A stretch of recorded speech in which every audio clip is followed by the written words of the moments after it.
Início da primavera, pequeno jardim. Faz tempo que não viemos aqui porque estive doente.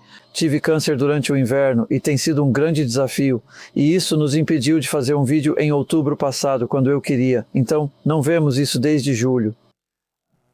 Só para tranquilizar vocês, estou me recuperando e parei com a quimioterapia porque estava me causando muitos efeitos colaterais.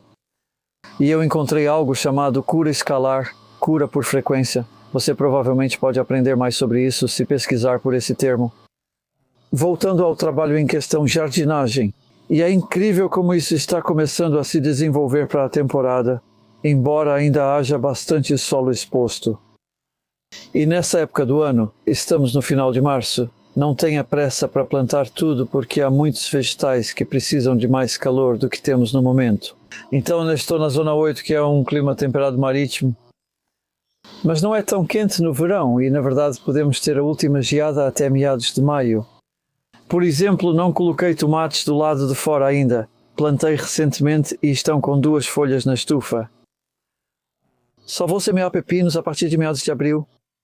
Pimentões e berinjelas estão brotando, pimentas, todos esses poderiam ir aqui. Na verdade, vou plantar tomates naquele canteiro perto da parede porque é o lugar mais quente do jardim. Com o método sem revolver o solo, não é necessário fazer rotação de tomates, batatas ou qualquer outra cultura. Você se mantém realmente saudável e o jardim se cuida sozinho? Eu tenho canteiros de teste ali onde já plantei batatas no mesmo solo por 11 anos seguidos. Toda primavera penso, será que continuo? Parece loucura, mas sim, vamos plantá-las na próxima semana, início de abril. E tem dado certo. Colheitas uniformes, sem acúmulo de doenças ou pragas. Quando o solo é deixado intocado, com uma camada de composto na superfície, que todo ano não precisa ser muito grossa, talvez uns 3 centímetros, isso mantém o solo saudável. E saúde é um estado positivo, é muito mais do que a ausência de doenças. Isso é verdade e tem sido um forte lembrete para mim neste inverno. Na verdade, estou bem mais saudável agora do que no outono passado. Então, o que está acontecendo? Temos canteiros permanentes sem revolver o solo com blocos onde planto diferentes culturas e exceto as perenes. Então, os morangos estão chegando ao 3º verão deles, ou foram plantados em julho de 2023. Eles tiveram boa colheita no ano passado e produzirão novamente. Nós limpamos as plantas, então você pode ver que elas estão bem limpas porque tiramos as folhas mais velhas. Eu acho que isso vale a pena. Isso reduz o habitat para lesmas e uma boa cobertura de composto ao redor delas. O mesmo vale para as plantações anuais. Com as perenes é bem parecido. Esta é uma planta anual e aqui embaixo temos ervilhas para colher os brotos. Desculpe, errei. Ervilhas para colher as vagens. Me desculpe. Então, ervilhas para colher as vagens eu planto um pouco mais espaçadas do que ervilhas para colher os brotos, que vão mais juntas. Se você quiser colher os brotos, basta colocar as ervilhas bem próximas, como se fosse um espaçamento de salada. E o que estou percebendo aqui também são algumas ervas daninhas. E isso também acontece nessa época do ano. Então, vamos capinar aqui, só uma capinada leve entre as ervilhas enquanto elas estão crescendo. Mas não será muito. Com o método sem revolver o solo, você simplesmente não tem uma grande quantidade de ervas daninhas, então é muito mais fácil. Depende do composto usado. Aqui usamos substrato para vasos, que é um pouco exagerado, mas garante a ausência de sementes de ervas daninhas e torrões que possam abrigar lesmas.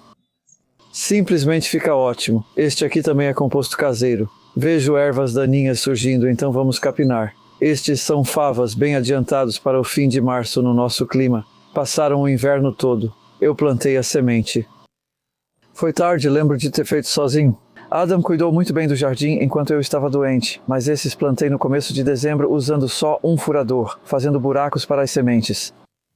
Esta é a semente guardada. Acho que isso ajuda no vigor. Quando crescerem mais, ainda não quero que todas as flores já estejam lá. As plantas provavelmente terão essa altura até lá. E então vamos beliscar as pontas, o que reduz o local de pouso para os pulgões pretos. Então essa é uma maneira de ajudar a mantê-las mais saudáveis. E apenas um simples suporte de barbante ao redor do bloco. Não é muito, mas elas tendem a cair no caminho, mas não acho que valha a pena estacar cada uma delas. Aqui está a alface. E você pode ver a diferença aqui entre a manta e a tela. Com a tela você vê as plantas, mas com a manta muitas vezes não. Acho isso um pouco frustrante, como nessas alfaces vermelhas. Através do tecido parece que nem estão ali por serem escuras. Mas elas estão. Na verdade, estou impressionado com a taxa de sobrevivência. Normalmente teríamos algum dano de lesmas aqui, mas elas parecem estar todas aí. Isso me anima. Só precisa ficar de olho nas ervas daninhas. E essas podem ser colhidas em cerca de 5 semanas, digamos no início de maio, porque usamos o método de colher as folhas externas. Enquanto aqui temos uma seleção de ervas. Então tem coentro entre o couve-rábano e o brócolis. Então é uma seleção de diferentes brássicas. E na verdade vou mostrar para você uma demonstração rápida de plantio, porque com as brássicas que são plantadas com espaçamento amplo, elas são muito atacadas por pragas, e eu acho muito mais confiável cultivá-las sob a proteção de uma estufa. Qualquer tipo de espaço coberto que você possa encontrar para obter mudinhas. Elas não precisam ser plantas grandes. Acho que muitas vezes as plantas crescem demais nesses módulos, ficando sem nutrientes e com desenvolvimento atrasado. Por isso é importante mantê-las crescendo.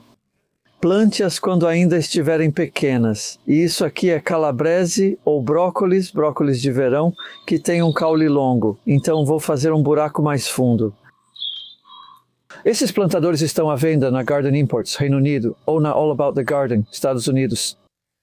Mas você também pode fazer o seu próprio. É como um cabo de pau, mas com a ponta arredondada, não tão pontuda. Vou colocar isso aqui e você verá que ele desce bem. Empurro isso para dentro e deixo o buraco sem preencher. Ele vai se encher de água da chuva. Vou precisar de uma cobertura maior para cobrir esses. Então, só para repetir, um buraco bem fundo.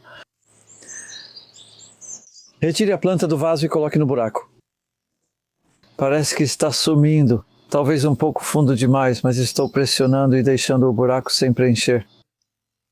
Ele vai ser preenchido por água, chuva, seja o que for. Sabe, a gente faz isso para tudo. Então você faz um buraco para combinar com o tamanho e o comprimento do caule da sua muda. Alface e espinafre, na verdade, vão em covas rasas. Sabe, não faça um buraco fundo aleatório, mas olhe para sua muda e avalie pelo comprimento do caule. Então você pode salvar plantas que ficaram muito estioladas. Sabe, você pode simplesmente colocar tudo isso abaixo do nível do solo e vai ter uma planta mais resistente. Ainda temos um espaço vazio e ele está reservado para courgette, abobrinha, pepinos e feijões de verão, como o feijão vagem anão.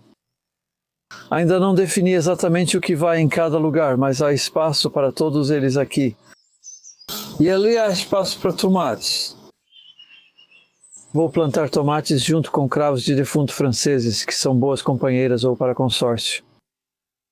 Isso tem relação com meu novo livro que será lançado em 9 de abril, Grow Together. Colocaremos um link da pré-venda na descrição. Aqui temos algo interessante, o barril, que alguns podem ter visto no vídeo que fizemos em outubro passado. É um barril em cima do outro, um vaso muito alto, uso eficiente do espaço.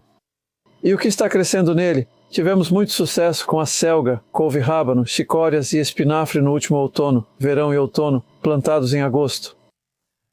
E eu retirei a maioria deles. Agora plantamos morangos, mudas de raiz nua, só recentemente, nesta semana, por isso alguns já têm algumas folhas novas e outros ainda não. Um ou dois parecem até meio mortos. Mas acho que isso é só o choque de transplante. Eles vão ficar bem. E por cima, só ontem mesmo coloquei um saco inteiro de composto caseiro ali em cima porque tinha afundado um pouco. Mas não foi muita coisa não. Afundou até ali desde que enchi em agosto, né? Está ótimo. Colocamos bastante coisa, até um pouco de terra. E eu plantei ali alface e uma mistura de coisas. Tem cebolinha, endro, cebolinha chinesa e coentro. E vamos ver como tudo isso vai se sair. Algumas, como o coentro, não se desenvolvem bem na primavera porque florescem rápido, como você provavelmente sabe. Já pensando no futuro, uma boa dica é semear coentro no início de setembro, final de agosto, em áreas mais frias, cobrindo com manta ou tela durante todo o inverno. E a gente vem colhendo coentro desse plantio desde o Natal, tem sido incrível. Estamos quase chegando ao fim, tem uma Josta Berry aqui escondida atrás do barril. Um pouco de azedinha e na parede, só vou mencionar a Tayberry, que deu muitos frutos no ano passado e depois cresceu muito mais. Então, a perspectiva para este junho é promissora. E a última coisa que vou dizer é sobre a obra. Fiquem de olho no que está acontecendo aqui. Demolimos alguns dos prédios antigos que ficavam na extremidade da casa, como a antiga garagem de concreto, e estamos construindo outro. Esse é o motivo do barulho, por isso comentei. Mas fiquem de olho nisso enquanto passamos pelo verão. Vamos fazer alguns vídeos sobre isso também.